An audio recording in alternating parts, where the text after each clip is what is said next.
Hello loves, it's your girl Louie Bikeri here, the OG. If you are seeing this video for the first time, karibu sana sana, you know.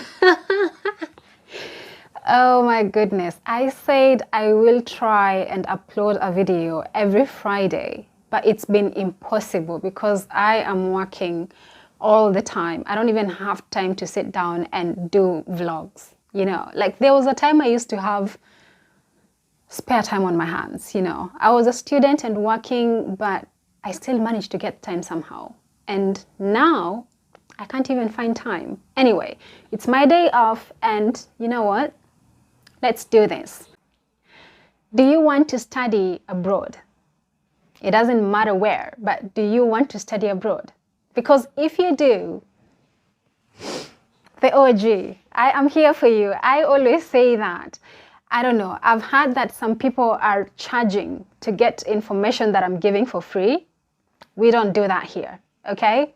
We are here to share and develop and grow together. You know, I know the economies of our countries are going up like crazy. It's so hard to survive. A lot of young people are kind of, you know, losing hope with life, and you don't have to do that. Okay, I'm always like saying on my Instagram, by the way, if you're not following me on Instagram, here is my username. Just click on Instagram right there. I will approve your request. The thing is, I try to motivate other people out there because that is what I needed a while back and I didn't have that. I post on Facebook. This is my Facebook account. I only have one account, and then we have this channel here on YouTube. I don't have more than one channel, so make sure you subscribe, like, and share. So let's, you know, get to motivate one another. You don't have to give up just because things are not working out where you are. You can't heal in the same environment that hurt you. Okay, now I'm being a motivational speaker, but anyways, I have had to do that for me. You know, like when you don't have someone to, you know, depend on or look up to. I had to be my best friend. I had to be my motivational speaker. I had to be my role model. Yeah, I mean that. And I had to be my psychologist. Trust me, depression is real. And if you manage to get yourself out of there, you are stronger than you think. Stop saying you have a lot of fake friends. Stop saying you have a lot of enemies.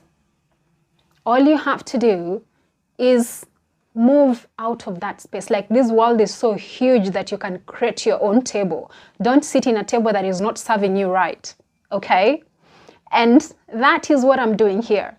For those people who want to, like, you know, open up and chase their dreams and become something better, I am here for you. So anyways, my last vlog, I kind of got to generally talk about what you need to do if you want to study abroad. And I began by you looking at the courses you want to do and double checking everything and submitting your application. If you didn't watch that first vlog, I will link it up here or down in the description box. You can find it there. I am very simple. So go in there, you will find some helpful information. The internet will always be your best friend because some of the things I'm talking about, you can find them on the internet. But if you don't know where you're looking at, you may not find what you're looking for. So I'm trying to make this easier for you. So I have gone to the internet and put all these things together, and some of them are from my experience so that you don't have to go through the same hassle I did. You get me? You dig? So after applying to the uni that you really want to study at, get a passport. My friend, you cannot get out of the country without a passport. Whether you are in Kenya, whether you are in Zambia, Zimbabwe, Uganda, Tanzania, Nigeria, my country people, my continent people. Get a passport. So I'm going to take you through the steps of applying for your passport today, and after that, we are going to talk about funding your course. So today, let's talk about passport applications, okay? If you are in Kenya, you know the government site where you can apply for anything. Yeah. And you can check in other countries as well. If you come from Uganda, you can also check the national site where you can apply for immigration documents and all that. So in Kenya, you go to eCitizen. You should have an account on eCitizen. If you don't have one, please create one. That's going to come very handy. Like, you get to do everything you need on one site. So go to eCitizen and go to applying for a passport for a first timer, I'm assuming. So as a first timer, go to the first time applicants and fill an online form of applying for a passport. So that is normally called the Form 19.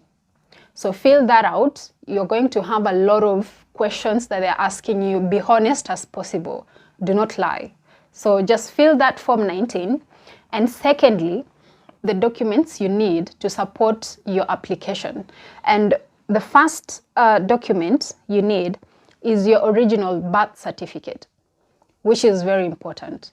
So your birth certificate has to tally, has to be the same with all your other documents. That begins from the names. We have some people who have managed to change their names somehow. You know, like you had a name, it's not comfortable, and then you just decide to choose another one. Or those people who have like 3 names, but your birth certificate has 2 names and an abbreviation. You know, like I'm Louis Bikeri Morani.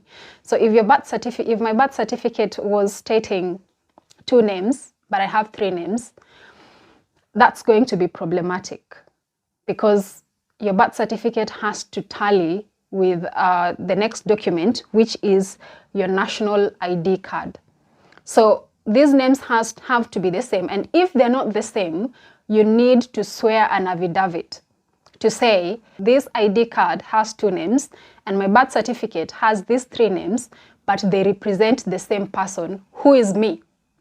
Yeah, so you have to go to, I know, you have to go to a lawyer or an advocate's office and swear an affidavit. It's normally like, I think it's 1,000 shillings if it hasn't gone up. And it takes like 20 minutes. They always have that draft. They just need to like fill the information and do that. So make sure you have your original birth certificate, your national ID card, make sure they tally. And if they don't, it's not a problem. Go and swear an affidavit. And thirdly, have the copies of your parents' IDs. Kuna wale wanataka kutoroka nyumbani without parents knowing. Huwezi vuka hapa. You need to request for your parents' IDs. So you take a photocopy and add them in the documents you need. And then someone will be asking, like, if my parents passed, what am I going to do? If your parents are late, you can put in a guardian's ID or attach the death certificates, okay? Those are some of the basic documents you need. So let's jump real quick and go to eCitizen. So you log into your eCitizen account and you find that form, the Form 19 that I was talking about. Fill that form, be honest as possible, I said that. And then secondly, scan and upload the required documents. So all these documents I've been mentioning, you're supposed to scan them. You know, you can go to a cyber. Sometimes, like nowadays, we have applications on smartphones. The CAM scanner, I use that to date. It's very efficient. So scan those documents and upload them on the site while you're still applying. And then next, you're supposed to pay. So the payment is made according to the type of passport you want. So let me take you very fast through the types of passports.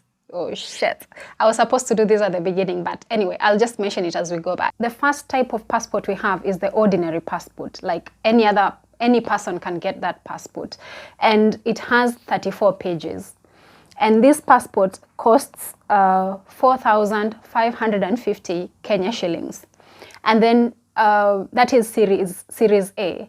And then we have Series B of the ordinary passport, has got 50 pages, yeah, and it costs 6,050 Kenya shillings.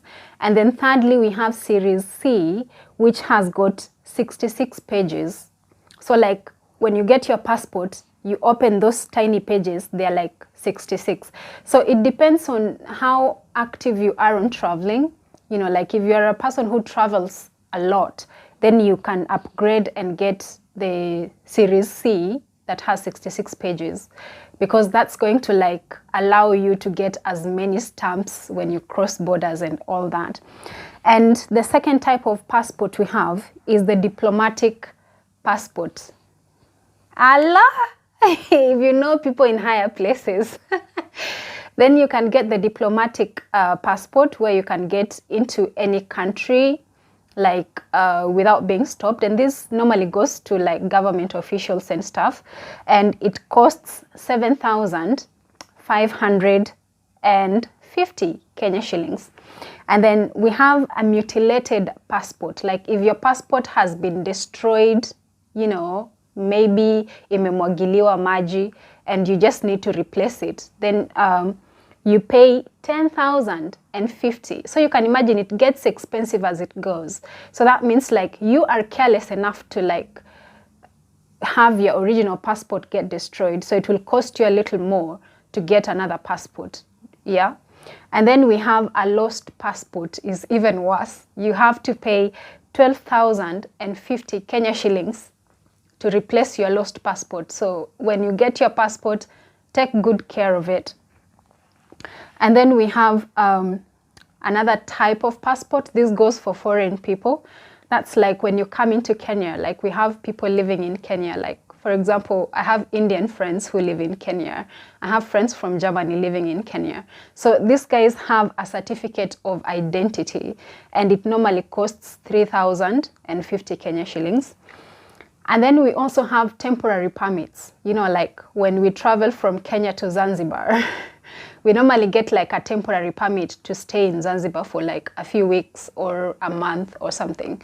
So if someone is coming to Kenya, this is still for foreigners. If you come to Kenya for a short stay, then you pay 350 Kenya shillings to get a temporary permit. Yeah, so let's continue. So after you pay, book your appointment, okay? You know, because applying and filling this form is not yet, you haven't done nothing yet. So book your appointment, and the appointment you're booking is to go in person to an immigration office that deals with passports for you to have your fingerprints done. So they normally call that biometrics. So unaenda and then they take your fingerprints, all right?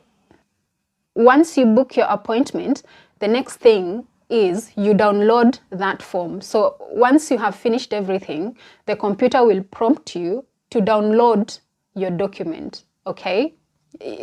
When I'm talking about to download your application form, the computer will prompt you if you want to download your application form or print it.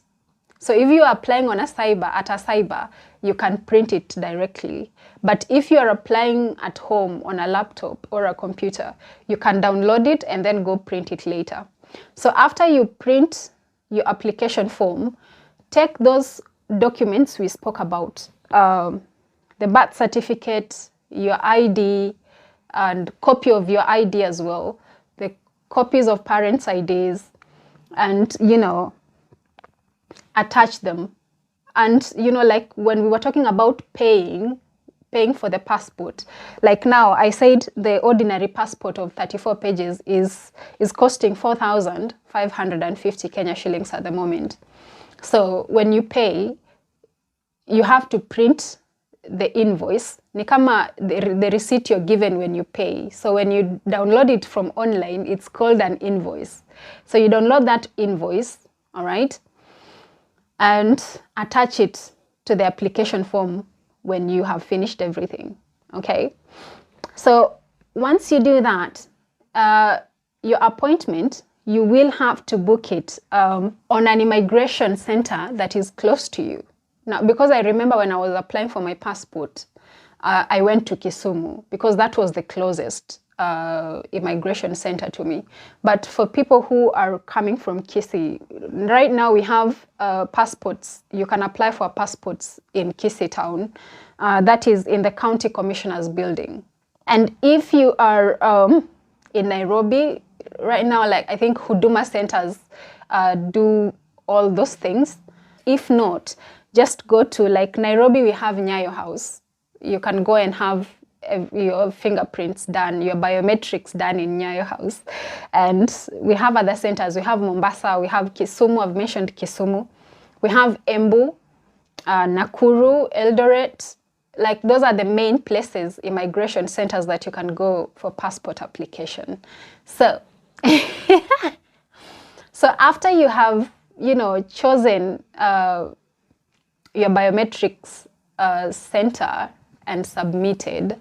So I remember mentioning, we have people who work in the immigration offices that will try to tell you that give them some little money and they will process your passport faster.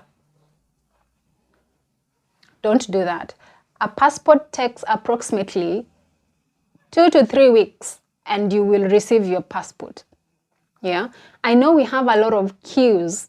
I know like the appointments are like queued for so long, you cannot find an appointment in 1 or 2 months. Sometimes it takes like a month or 2 or 3 to get space when booking an appointment for the biometrics to be done. And then someone tells you, you know, I can push you a little forward, so just give me 10,000, you know, I can just help you so that you can book an appointment closer. Give that person that 10,000. They're also under somebody who is also under somebody who does not even make the passport. You're wasting your money. I'm just saying, be patient when you're doing these things. This is a process that takes time. It took me a whole year to plan from studying, like to follow these steps that I'm giving you.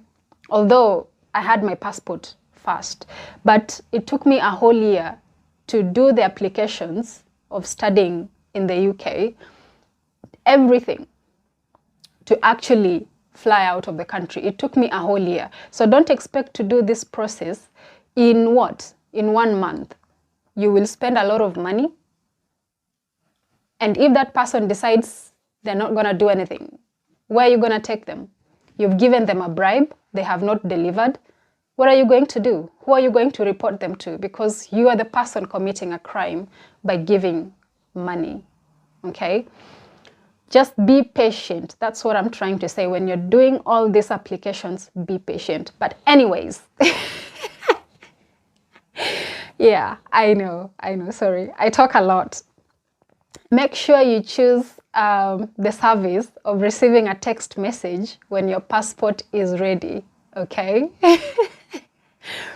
I think this is during the submission of the form online. It will give you an option of selecting how you want to receive your passport. So select a text message instead of you going like planning trips and traveling to the immigration office to check every time if your passport is there. So when you receive a text message, it normally has a link. It tells you you can come and collect it or gives you a link. If you cannot go in person to collect it from the immigration office, it can be sent to you where you are. That's either through the postal services, which are not so efficient to a lot of people, and some people use them, but then a text message will make things easier for you to be notified when your passport is ready. I've spoken too much. But anyways, after this episode, please stay tuned. Make sure you like the video, subscribe if you haven't, please share, and watch out for the next video because I'm going to talk about how to fund your studies abroad, okay? What do you need? What do you expect in terms of tuition fees and living expenses and everything else? All right, see you in my next one. Bye-bye.